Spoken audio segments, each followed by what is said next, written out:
Les forces spéciales lourdement armées restent tendues sur la ligne défensive, pointant les lasers infrarouges de leurs fusils vers un seul point dans la forêt. La base a même activé des centaines de canons Gatling. Selon le centre de commandement, un grand nombre de créatures inconnues s'approchent à 100 km/h, d'une taille plusieurs fois supérieure à celle d'un humain. Lorsque les monstres ne sont qu'à 500 m de la base, le capitaine lance une fusée éclairante, mais ne voit aucune trace. Juste au moment où tout le monde est confus, toutes les lumières de la base s'éteignent de manière incontrôlable. Les soldats se tendent à nouveau. Le chien de garde est le premier à détecter l'ennemi et court vers la forêt à toute vitesse. Le capitaine lance une autre fusée éclairante, mais ne voit toujours rien. Seulement quand la lumière s'éteint, on entend les hurlements de douleur du chien. Soudain, un grand groupe de monstres surgit de la forêt. Les soldats ouvrent le feu immédiatement et déchargeant une pluie de balles sur eux. Cependant, ils sont trop nombreux. Certains parviennent à percer la ligne défensive, causant de lourdes pertes parmi les soldats. Ce n'est que le lendemain qu'ils découvrent la véritable identité des monstres. En réalité, ce sont de féroces owls noirs.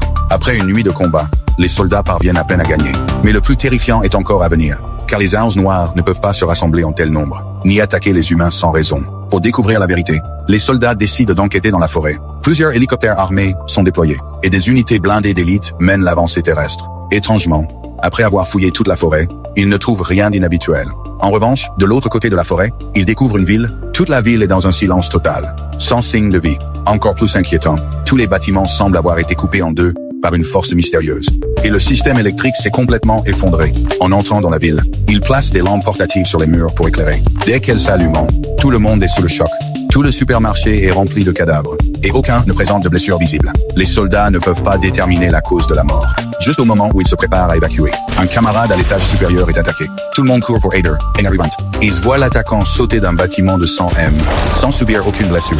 Encore plus étrange, les balles tirées sur lui ne lui font aucun mal. Ils ne peuvent que le regarder disparaître.